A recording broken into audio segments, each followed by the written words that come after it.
going to make pickled red onions. We'll turn this into this. Pickled red onions are so delicious. They add acid and crunch and tang to sandwiches, on top of bowls of ramen, on rice bowls, salads. I like to add it to my avocado toast every day for breakfast. It's really easy to make and takes only about 15 minutes of hands-on work.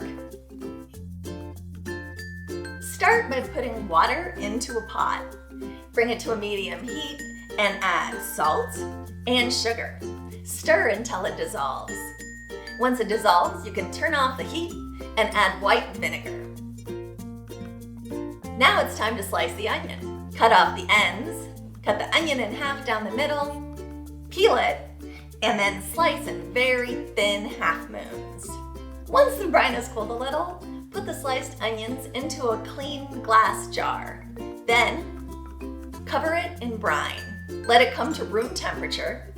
Then, pop it in the fridge. About 4 hours later, you'll have hot pink, bright onions that are great on sandwiches, salads, and bowls. Plus, you have got to love that hot pink color. Get the complete recipe at kadriskitchen.com.